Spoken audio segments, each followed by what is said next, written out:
And welcome back to another episode of the Still Curtain podcast. I'm your host, Tommy Jagai, editor of StillCurtain.com. And joining me, as always, is my co-host, Shane Kubis, contributor for Still Curtain.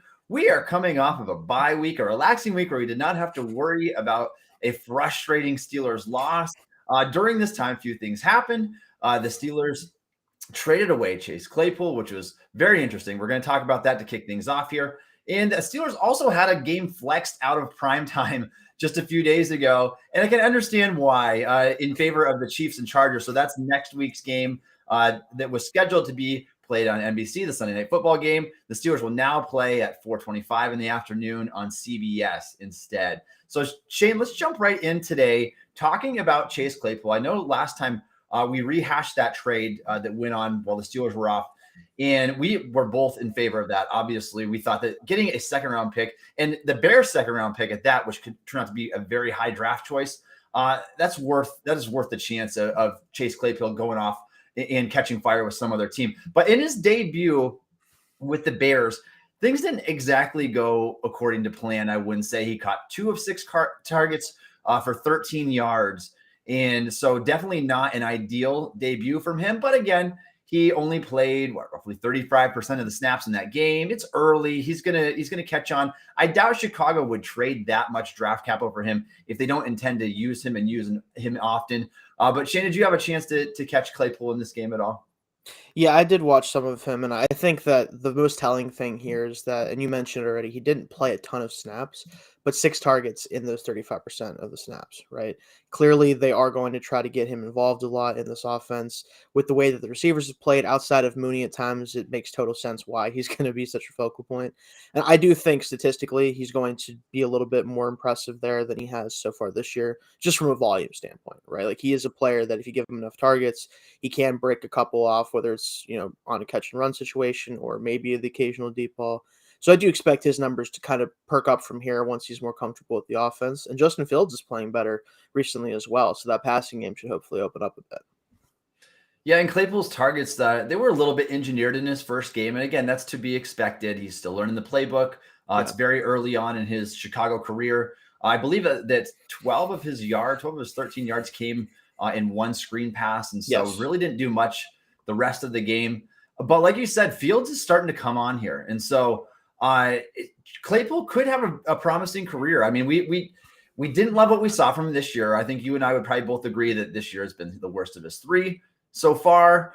Started off really strong as a rookie, had the 11 total touchdowns, 850 yards plus. Did that in back-to-back seasons. And not only that, but averaged over 8 yards per target in each of his first 2 years. That number dipped way down this year.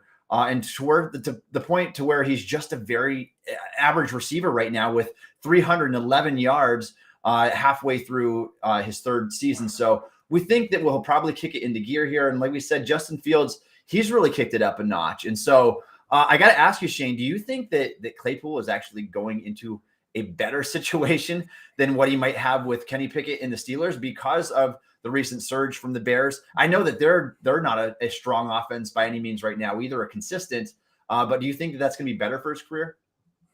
I think the more important thing with it is that they're farther along with their rebuild than we are, right? We're still at a point where we're just about to truly enter it, I think, based on the way the rest of the season is likely to go. Whereas the Bears have already made a concerted effort to shed salary. They're going to have a ton of money next year.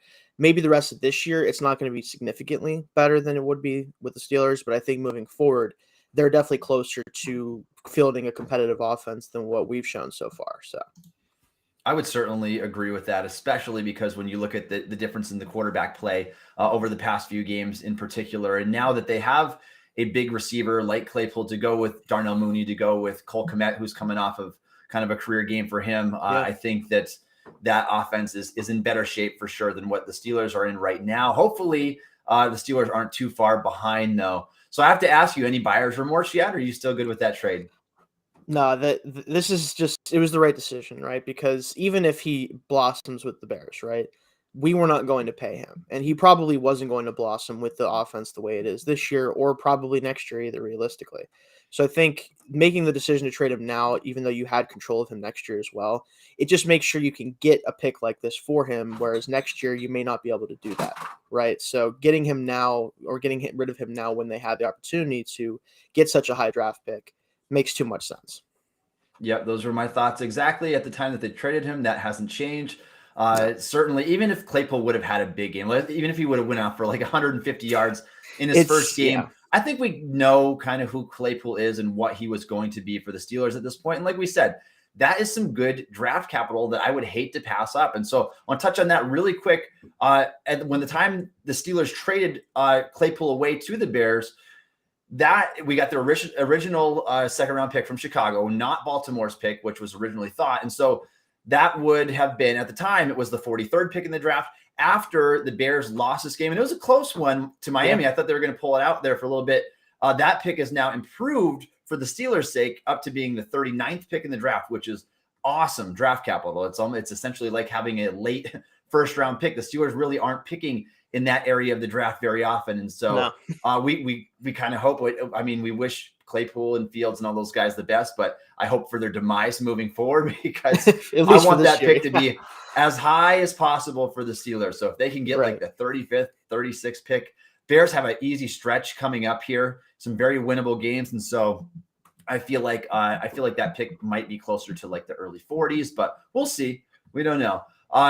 Just rooting for that going forward. All right, let's talk about TJ Watt now.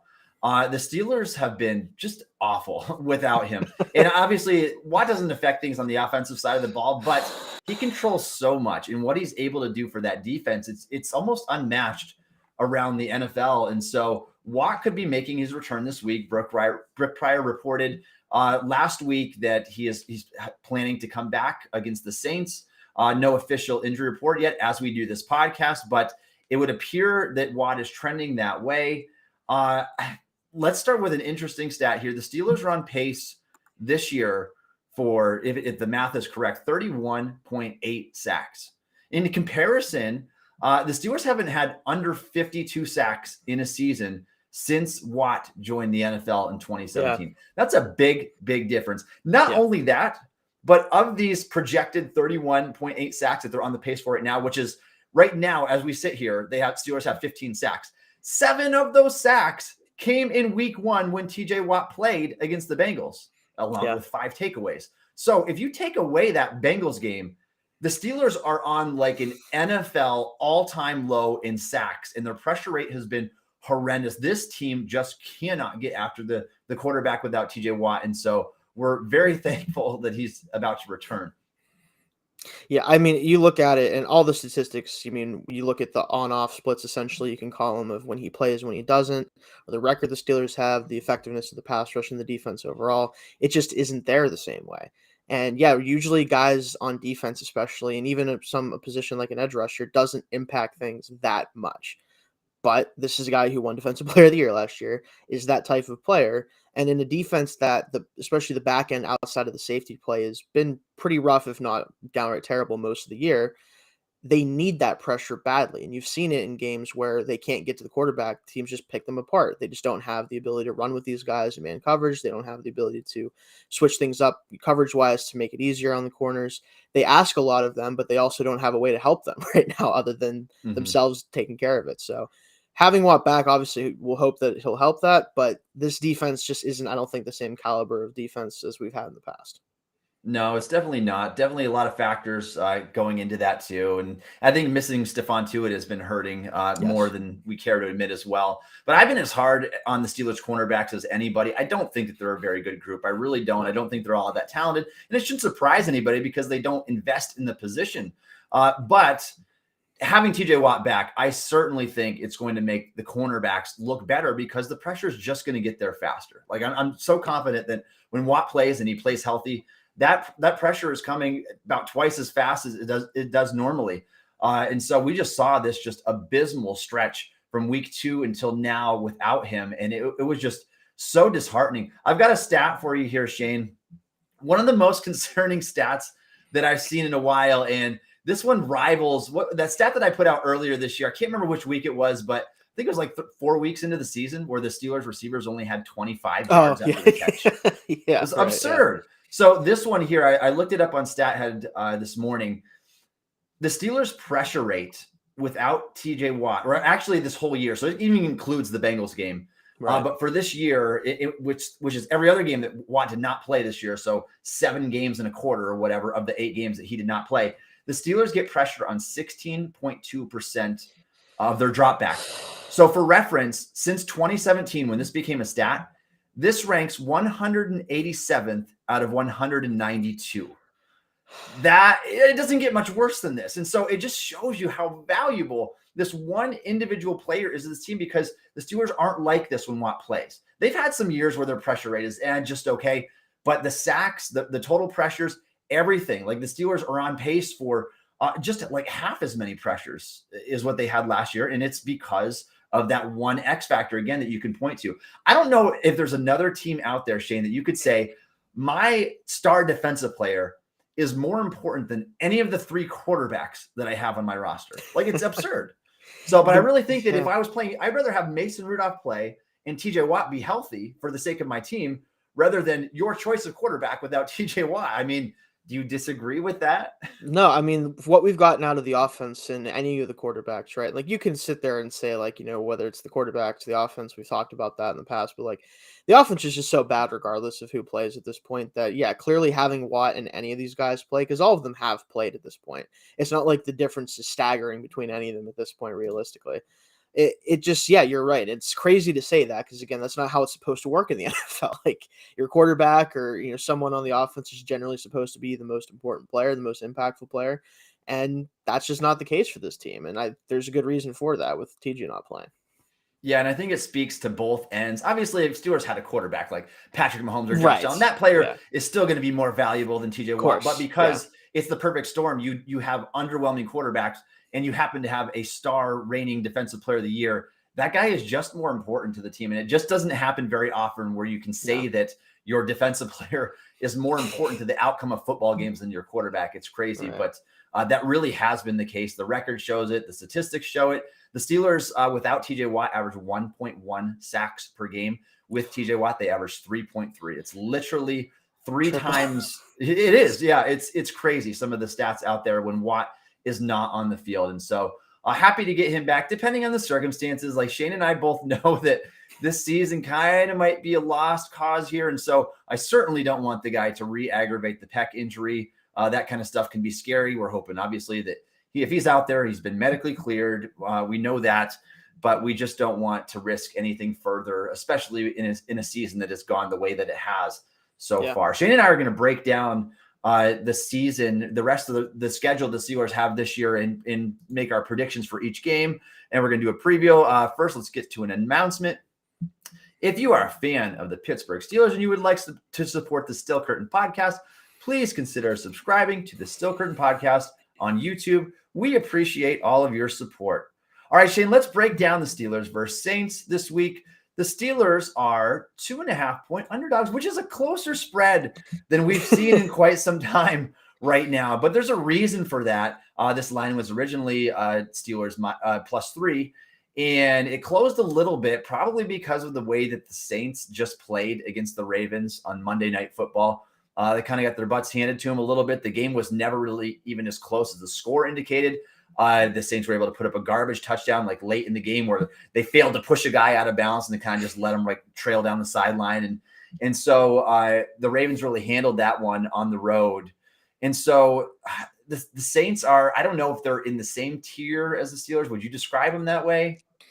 I think in general, yes. They're both teams that just have a long way to go in terms of figuring out what the direction of their team is at this point. I think with the Saints, obviously, they hoped Winston would be the quarterback for them and provide a little bit more explosiveness than what Dalton's been able to do. So that definitely doesn't help them. Their defense has been banged up as well, similar to us in a lot of ways. So I think they're both obviously teams that are on a rough patch right now. Saints more so just because of their future with all the cap situation and everything else. Mm-hmm. But in terms of this year, I think they're both in that same category of team. Yeah, I don't necessarily disagree with that. I would probably call these teams in the same tier at least. That we're hoping the Steelers kind of get a benefit of this game, but we just saw that the Steelers had to sign Matt Wright, the kicker, and so now they're down to their third kicker of this year. Chris Boswell, obviously one of the best in the business. I think it's pretty safe to call him a top 3 kicker over the past 3 years in football, up there with Justin Tucker and maybe Carlson, and so he's right there. And so to miss someone like that, like, it's free points. Like if I get inside the 50-yard, I mean, not 50-yard line, but in 50-yard field goal range, I mean, that's at least a 3-point opportunity for the Steelers that they rarely miss on that. And so now being down to their third kicker, it makes you wonder, is this team going to be a little bit more aggressive again? Are they going to try to maybe go for it on 4th down when they cross midfield? And so we'll see how that affects them. And maybe sometimes the analytics would tell you to do that anyway. And the Steelers, right. We know that Mike Tomlin's not a fan of analytics. And so maybe going against his nature there with being so conservative could actually work in the Steelers' favor at points. But obviously that's going to play a factor. Like we said, Watt's projected to come back this week and on track. There's nothing guaranteed yet. I haven't seen anything set in stone. Have you seen an update on that, Shane? Not yet, so I haven't seen anything to confirm it or anything. It feels like it's inevitable. The reason they sat him out was he did have that knee cleanup too, but I'm sure that's healed by this point. So as long as his pec is still doing okay, I'm sure he'll be playing. Yeah, and he started, like we said, he started practicing back before the bye week, and I think the Steelers did the right thing by making sure he's in the clear, taking that extra 2 weeks off with the bye included. And so Watt should be ready to go this week. And also DeMonte KZ, who we haven't seen all season, suffered an injury in the preseason, is finally back. This is a guy that I think the Steelers had pretty big plans for when they signed him this offseason, to be kind of like that dime backer guy. A guy can rotate in there, play either safety spot. How do you see him fitting in on this defense once he returns? I do hope that as much as Edmonds has been a quality cover player this year, especially whenever he's actually going backward, which I never expected from him, I do think that'll allow them to move him around a little bit more, allow him to play more downhill and not affect the back end as much. Because Minka just has had to have so much responsibility when they ask him to do that. And having KZ back there too gives you 2 guys who have been true center fielders at times in their careers. And just makes in general more things you can do defensively to try to throw teams off, because there's just been too much vanilla coverages and just stuff that I feel like they're afraid to do too many different things because of the lack of depth at different positions. Having another safety who can legitimately play, strong safety, free safety, whatever you need from him, should help them a lot if he's healthy. And KZ has been a ball hawk in the past. I believe it was with Atlanta. He had a 7-pick season, if I'm not mistaken. Yeah. So, I mean, that's not easy to accomplish, and that's been years ago. But you know what I would be really interested to see, and I don't know if the Steelers would try this or not, but in nickel, in passing situations, I'd love to be able to see all 3 of those guys on the field together and maybe have Edmonds come down into the box replacing Miles Jack or Devin Bush, get a little bit faster, get a little bit better coverage in it. And Edmonds has still been excellent inside the tackle box this year in terms of tackling and coming downhill. And so get more speed on the field, get more coverage built on the field, play KZ at strong safety with Minka at free. And so it'll be interesting to see if the Steelers do work any 3 safety sets onto the field coming up here with all those guys finally back and healthy at the same time. I would note this week, maybe the biggest advantage the Steelers have when it comes to playing the Saints is preparation time. Yeah. Like, this game could not favor the Steelers more in that regard, because they get 2 straight weeks off after this bye. So they've had 2 weeks to rest, heal, and prepare to play the Saints. Whereas New Orleans is coming off a Monday night loss and is flying up to Pittsburgh this week. So the time difference is huge here. New Orleans gets a couple of days. Pittsburgh gets 2 weeks. Do you see that playing a factor at all in this game? I do think it is going to play a factor, but I do want to mention the fact that this is that are still underdogs is really funny to me, because that tells you where we're at right now, right? Yeah, like offensively, when you're a team that can't score 20 points, it is very hard for Vegas or any other betting sites to give you any amount of points, really. It's just hard. But I do think it's going to make a big difference, mostly because of the fact that the Saints team and offense, there just isn't a lot to be concerned about outside. Even though Chris Olave can make plays, the occasional Taysom Hill game, that's something you have to be concerned about, I guess. But there isn't a lot of things that you go, wow, I really need to buckle down and figure out how to deal with X player or anything like that. So giving the defense plenty of time to do that, having Watt back, hopefully, even if it may not be 100% of the snaps like he usually plays or whatever, it's going to be a huge advantage for the defense. And then offensively, maybe that will help in some way. I really don't know what to say about that, just because the offense has been so bad. It's hard to say if anything gives them an advantage, but you have to hope it'll at least not hurt. So exactly, I know. We'll see about that offense there. That's always a big question. I want to address something, Shane, that has come up again, and we've heard this narrative spitting a long time that Mike Tomlin's terrible after the bye, doesn't prepare after the bye. Yeah. Well, I did a little bit of digging. I went back and looked. Since Tomlin became the Steelers head coach in 2007, the Steelers are actually 11-4 after a bye week. That is not bad at all, and that includes 5 straight wins over the past 5 years. If he wins this year, that would be 6 in a row. And so I really don't understand where that narrative is coming from. I know that I kind of agree with the narrative that Tomlin can play down to his competition at times. And there's certainly games that they don't seem prepared for as far as that goes.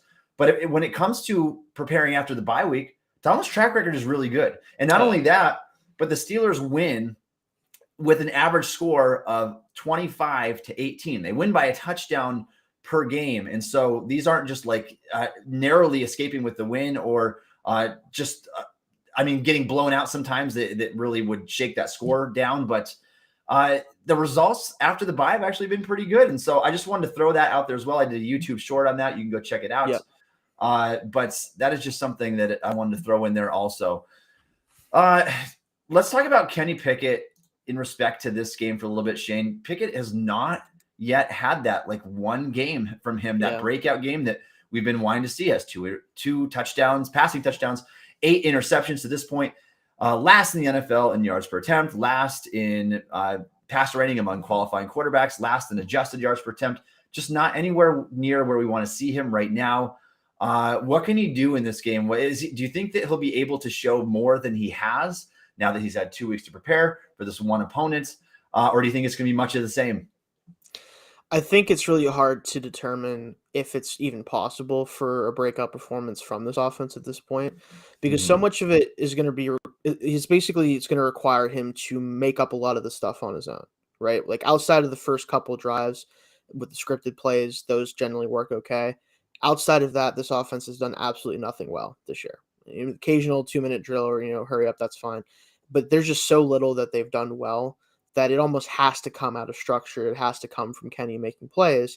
And I think part of the problem is a lot of that times that he's actually tried to do that have been late in games where he's pressing now and not just trying to make a play. He has to make a play, right? It comes down to like the situation. If he has the mentality of, I'm going to go find big plays. I'm going to make sure I find, Pickens down the field. I'm going to make sure I find Freiermuth over the middle on 10, 15, 20-yard shot plays. Like that has to be his mentality personally, regardless of what Canada's telling him to do. Like that's just the only way I see him breaking out per se. I could see a more efficient game from him in terms of, no turnovers, couple touchdowns, just enough to get, 20-ish points and win the game. That I think is feasible, but anything as far as a true breakout, we might have to wait until next year. Honestly, I'm kind of worried about that.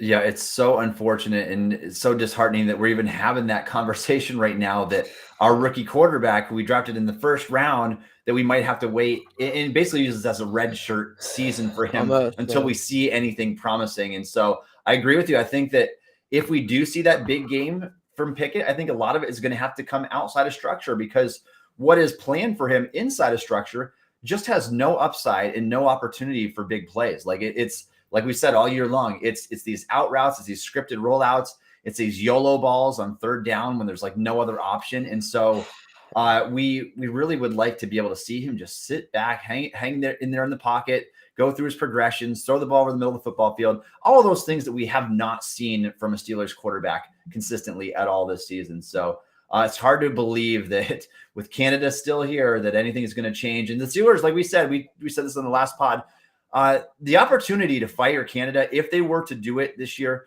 would have been immediately after their last game, because they would have at least had 2 weeks to prepare, probably Mike Sullivan to step up with his set of plays, and the Steelers could have been practicing during that time. It didn't happen, and so I don't foresee it happening until the offseason. So we are stuck with Matt Canada for now. All right, let's move on. Let's talk about one more matchup, actually, real quick.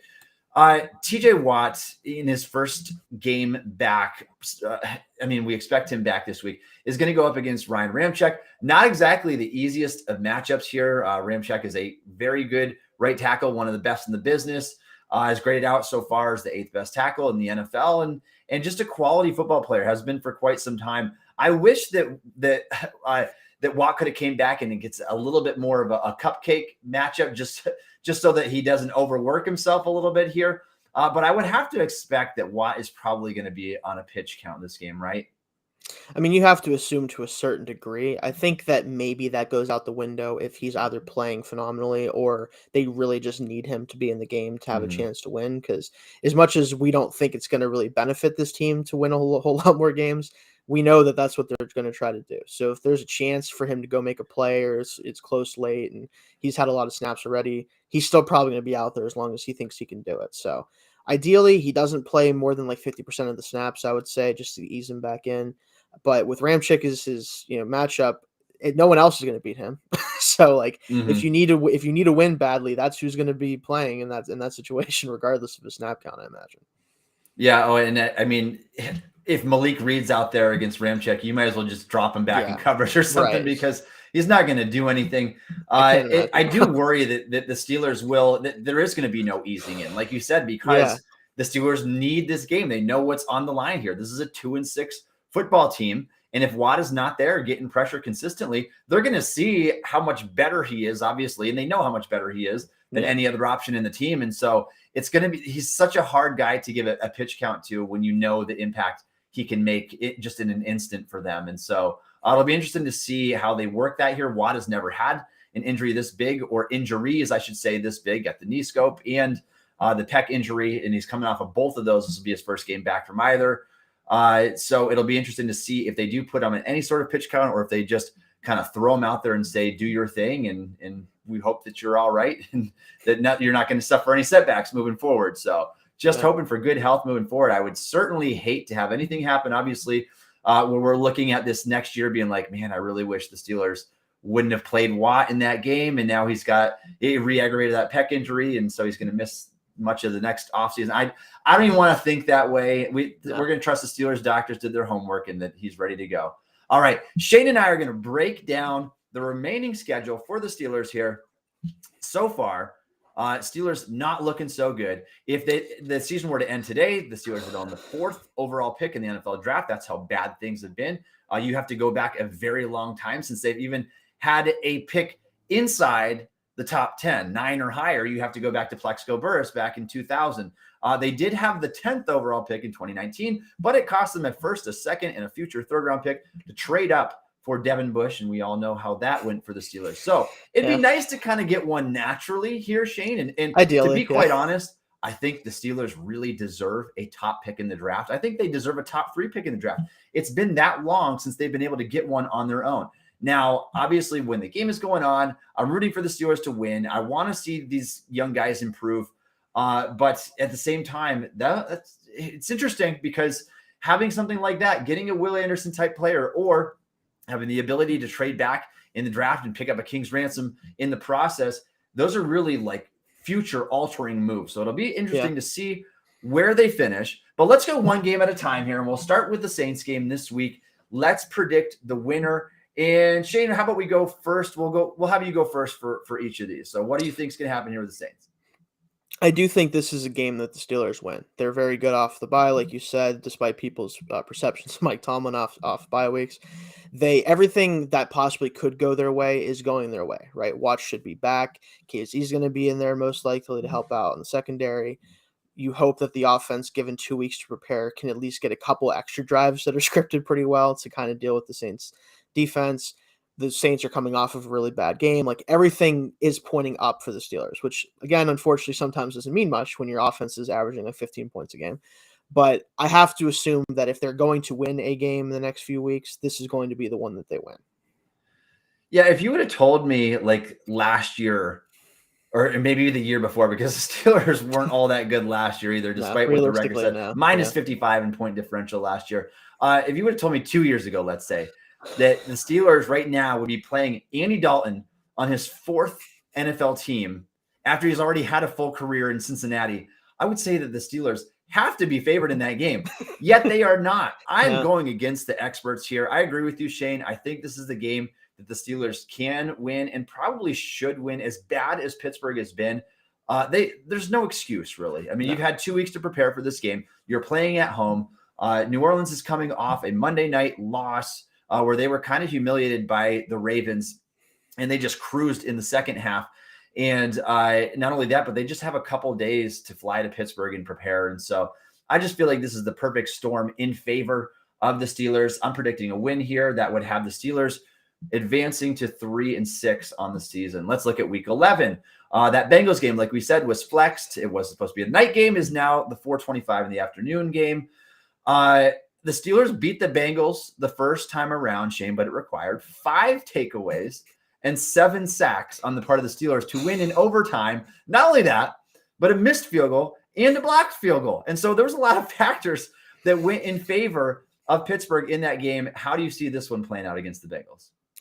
So obviously there is the advantage that Jamar Chase is likely, I still think, to not be healthy for that game as far as I know. So that is an added advantage because he was really the catalyst that kind of brought them back in the game late for sure. But Grant, I don't think he's going to do this again, but Joe Mixon just had maybe the best game of any player this year, possibly, depending on who you ask, and at least one of the 3 best fantasy performances for fantasy players out there of all time, I think ended up being. I know he's on one of my teams, so I was glad to see that. So I'm hoping that doesn't happen again, but this offense is still good enough, even without Chase, that I just don't think our offense can handle them well enough, like to actually go toe for toe and get 20-plus points to beat them, even if Watt is playing really well and defense is coming along. It's just too much of a gap offensively, I think, between the two teams. Yeah, I thought that they would really be hurting. And losing a player like Jamar Chase is obviously going to make a big difference. Yes. And I don't think that he'll be ready in time. Mathematically, right? Because did they place Chase on IR? I don't think they ended up placing him on IR just in case. So maybe I doubt that they'll feel the need to, honestly. We'll see. Well, I mean, look at this. They just played the Panthers, right? And they just absolutely smacked them. And that's a team that is in the Steelers range or in their same tier, I would say, unfortunately, at this point. And so I agree with Shane here. It took every scenario in the world for Steelers to pull off that road win in week 1. And it was just a lot of fluky things. Like the Steelers played good defense overall. But again, it took 5 takeaways, 4 interceptions, 7 sacks, a missed field goal and a blocked field goal, and an overtime win for the Steelers. And so I just can't see them holding the Bengals offense down like that. I think that the Bengals are probably going to cruise in this one and maybe beat the Steelers by 10 to 13 points.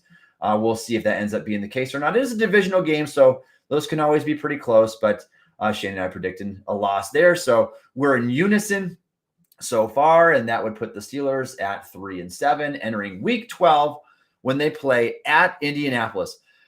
Is there going to be a worse game in football to watch this year than the league's 2 bottom offenses going against each other? Like, I feel like this could be has the potential to be like a 9-6 type of game. I think it's definitely possible. And unfortunately, as much as the Colts situation is just so strange, I mean, I know we're not a Colts podcast, we didn't talk about it, but Jeff Saturday being the interim coach for your team, just strange. I don't know how else to say it. It's nothing against Jeff Saturday. I think he's a pretty cool guy from everything I've heard. He has never coached any high-level football ever. It's just a weird decision. So, but even knowing that, I still just have a weird feeling that this is a team that we will lose to in week 12. It might be 9-6, but I think it'd be going the Colts' way. It just feels like one of those games where everything is against the Colts because of what they've decided to do with their season, but they're going to somehow manage to beat us. Yeah, this one was hard for me when I put my prediction down here because these teams are mirror images of each other right now. And offensively, they're just on a horrible, horrible pace. Both of these teams are averaging 15 points or fewer offensively. It's good for 31st and 32nd in the NFL. And it's going to be one of those games. I don't even know who knows what the Colts' quarterback situation is going to be at that point. Yeah. Or if it's going to be a lot worse than the Steelers. We really don't know because the Steelers hasn't been well either. And again, a lot of that is due to having such a bad offensive coordinator in Matt Canada this year. And so I do think it's going to be one of those really low scoring, really ugly games where it's like, man, why am I even, if I wasn't a fan, I wouldn't be tuning into this at all. Yeah, if we So didn't have to write about it, we wouldn't be watching it. Yeah. Exactly. And there's always a few of those games too. Yeah. I do have Steelers squeaking out a win in just a I slugfest get here. that. That's Yeah. going to be I get ugly. it. So Shane and I differ a little bit here. Let's look forward to week 12. The Steelers are at the Falcons. At the beginning of the season, like I thought, like, oh, chalk this up as a win. Like Atlanta looks like a terrible team on paper, but now look where the Steelers are right now, and Atlanta's actually been playing probably better than expected. So how do you see this one going? I do have us taking a loss here too. I think Atlanta is one of those mid-tier teams that whenever they get a good matchup or whenever they can run the football effectively and get a couple big plays out of Mariota, their defense has been able to hold up for the most part against some tough teams. So I would say that this is still more of a toss-up game. I think that the Falcons, especially if the Steelers defense is getting back to form with TJ Watt now a few weeks into his season coming back here, that they could have a lot of problems moving the ball against us. But again, I just don't know how much I can trust our offense to kind of go blow for blow with any offense right now, outside of maybe the Colts, and that would still be like a 9-6 game, like you talked about. I do think the Falcons are just a better football team. We have to go to them. If this was in Pittsburgh, probably flip it the other way, but having to travel to Atlanta, I'm going to give us a loss there.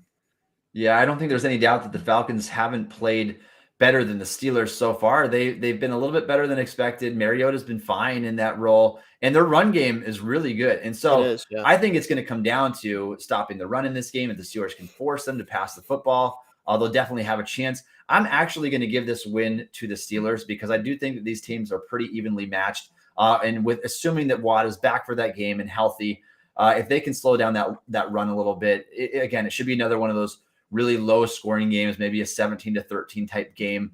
But I do think the Steelers can come away victorious, especially just knowing Mike Tomlin and knowing what he has to play for and the reputation that he's trying to uphold. And so I'll predict a win there. Let's look to week 13. The Steelers get the Ravens at home. Baltimore's looking pretty strong here now. And so how do you see this one going? So I know that we have played well against Lamar Jackson in the past, right? And I understand that the Ravens have had a couple weird games, like the Giants game where they let get away from them, and the Bills came back on them and beat them. But like again, I think the problem is this season more than ever, our offense has just shown you nothing to suggest that unless the defense absolutely plays out of their minds, that they can keep pace with even an okay offense, right? And with Lamar Jackson under center, even if he makes a couple mistakes, he gets a couple turnovers, he's going to probably put up 20 points. Like that's just kind of what's probably going to happen. And I don't know if we can match that against, especially the Ravens defense is healthy and they're playing pretty well. It's just going to be hard to match them. And even at home, I just feel like you're probably going to take a loss against them. Yeah, and I feel like that's almost the way that we have to look at it anymore. Like these teams that can score more than 20 points, are the Steelers physically capable of winning those games as the way that it is right now? Because they just can't put up that many points. Right now, Baltimore's 5th in the NFL, scoring 26.1 points per game. I mean, that is well out of reach for the Steelers if they were to do that. Now, the Steelers with TJ Watt, they're capable of holding Baltimore under 20. But chances are Lamar Jackson, I think he's been playing pretty, like this last game especially, he had some really sharp plays. It's hard to stop him with his legs. So even without any good receivers really on that roster right now, good tight ends, but not really good receivers, that offense is still, again, the 5th most explosive offense in terms of points per game right now. And so I'm predicting a loss as well there, that one especially being at Baltimore. Let's look ahead to week 15. Did I miss a week here? I think you just had 12 twice, but yeah, we're on week 15. I said 12. That's what it is. Okay. Let's look at the Panthers game here. Oh boy. I don't know. Which game do you think is going to be worse? The Steelers versus Colts or Steelers versus Panthers? I would say the Colts should be worse because of their coaching situation and everything else around that team. Yeah. But I mean, the Panthers aren't significantly better off in that regard either, realistically. I do have us winning this game. This is definitely a win that if they don't get, they might not win any other games after this one. Like this is a game you need to win just for pretty much pride, if nothing else, because you can't lose to a Panthers team that has actively decided that their season is over weeks ago. That's really kind of the end all be all of it. I think that the defense can keep them under whatever point threshold the Steelers offense can get to, and it'll be enough to win, even if it is going to be ugly, most likely. Yeah, I'm with you there. I think the Steelers win this game. The Panthers, they're bad. I mean, they in contention for the worst team in the league, Yeah, and not that the Steelers aren't, but I do think the Steelers are more talented than that. Like, I think that at right this now, point, yeah, like you traded away McCaffrey, you are down. Like, I mean, they've got a plethora of quarterbacks, and they're paying way too much money they've made some horrible decisions at quarterback. Like, they're yeah, still paying Sam Darnold and Cam Newton, and so. And those guys aren't doing anything for him anymore at this point. Injuries and not even being on the team in Cam's case anymore. And so, yeah, I just don't even know what their quarterback situation is going to look like. I can't imagine that it's going to be good. It's going to be Baker, I'm assuming. Even yeah. After he PJ came Walker in, just yeah, played bad and got benched again. And so, yeah, but they're not in a good shape, and I just don't think there's much talent to be had on that team. And so, if the Steelers can do anything offensively, like honestly, 14, 17 points, that's probably enough to get it done. I'm going with the Panthers as well. Let's look ahead to the Raiders game following that. This is at Las Vegas. The Steelers have not had a lot of success playing out there, it seems like. So, or against the Raiders in general, even like this is just like their kryptonite team. So, how do you yeah. think this one's going to play out? So for me, basically, what this comes down to is Devontae Adams scares me. So I don't like anyone covering him. So that's just, I mean, that's kind of been the Yep. difference in games that the Raiders have played well offensively. Is if you don't have somebody who can at least kind of check Devontae Adams, you're probably not going to do well defensively against them. That's kind of been their whole thing. I don't really like the matchups across the board, especially if by that time, if Waller's healthy at that point, if Renfro's getting going a little bit. It's just, again, I think that they can score 20 points on us. That's not a ton of points for most teams, but for the Steelers, it might as well be 50. So until they prove us otherwise, a team that can score 20 points is probably going to get the win for me if I'm predicting anything. Yeah, the Raiders they've been pretty disappointing this year Yes, they overall have, compared to what I for thought sure. they would be. They've been just so up and down. Like 2 weeks ago, they got smacked by the Saints and they lost Yeah, 24-0 at home. And so I was not really expecting that from this year. I thought they'd be a little bit more competitive than what they are. And they've lost some close games too. But I agree with you. It's just was never a good matchup for the Steelers. I feel like Carr will end up having a pretty big game. Adams will have a big game. And so I think that that one definitely favors the Raiders. I'm going with the Steelers loss there.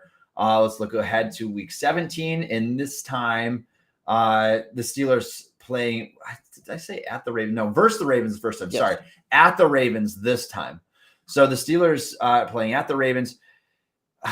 It'll be interesting to see if the Ravens have something to play for at this point. They probably will be playing for seeding, I'm guessing. But it's also possible, depending on the trajectory, that they could have that division locked up already 2 weeks from the closure of the season. So that'll play a factor for sure. And I don't expect the Steelers to be in the race, but they're always going to fight hard against divisional opponents. How do you think that one's going to play out? I do think that the Ravens are going to have something to play for pretty much regardless, whether it's seeding or whether the division is still up for grabs, Mhm. with Bengals probably right there with them. Yeah. But regardless if they're playing for something, I can't imagine that we can beat them at home. It's again, it comes down to one, they're just a better football team right now, and more importantly, they can score 20 points pretty easily even in a bad game, and we can't. So going to play them at their place with something to play for, unless the offense by this point has gotten to some level of respectability, I don't see it being super close even, let alone a upset here. Yeah, for the reasons we mentioned the first time around, I just think it's going to be so hard to be able to contain Lamar Jackson like they've done in the past when I think their defense has been stronger overall.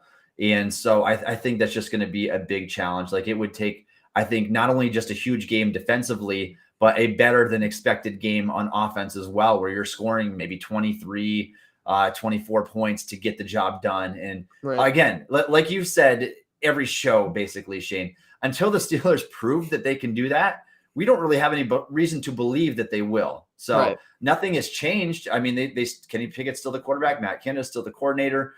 He's not. I doubt he threw his playbook out the window and scrapped it for something else. So until we see that, there's no reason to believe that it's going to happen. So I'm with you there. I'm predicting, unfortunately, another Steelers loss on week 17. And so that leads us to the final game in week 18 at home against the Cleveland Browns. The Steelers lost this one on the road the first time around. How do you think this one shapes out? So weirdly enough, I do actually think that this is the game that the Steelers do get their last win of the season. Mm-hmm. I have it in my head that the Browns are somehow going to be like on the very fringe of things, and they need a win and a bunch of other stuff to happen just to have a shot of maybe making it in as like a 7th seed. And the Steelers would be the team, despite all their issues, to kind of put that fire out, right? Give them no hope of moving forward, and their first year of the whole Watson saga ends as it should, with nothing really. That's what I'm hoping happens. I think it very well could.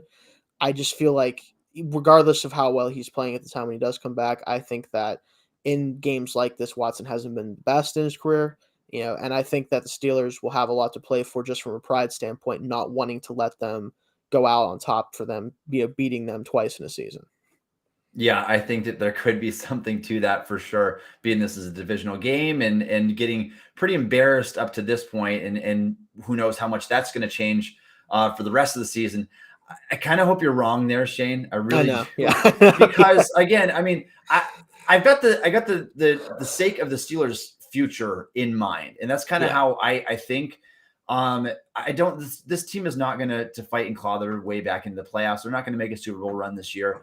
How important is it really in terms of confidence and whatnot if you win that Week 18 game, and if it costs you 6 or 7 spots, however it ends up being in terms of your first round draft capital? I mean, that could be huge this late in the game.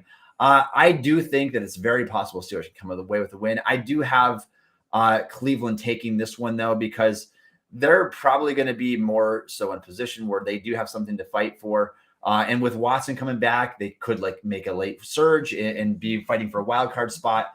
And so I do have the Steelers falling in this final game to the Cleveland Browns. And so just to recap, that would give, if my predictions prove to be true, I would have the Steelers would have a record of 6-11 this year. And if Shane's predictions were correct, the Steelers would finish with a record of 5-12. I know that's not what fans want to hear. It's not what we're used to at all. Like we said, we've never had that losing season without Tomlin. Not that we haven't had some questionable teams like this one again last year, but again, we can look at it as it stands today. The Steelers are minus 77 in point differential. They are dead last in the NFL by a wide margin. And I believe that the Colts are the next team at minus 51, I believe, if my memory serves me correctly. And so that's a big gap. And we're looking at it, and this is a team that's already played their bye week too. They didn't have a chance to stretch that even further like some of the other teams. So it'll be interesting to see what happens in the second half of the season. But there you have it. There's the breakdown and how we see things shaping up.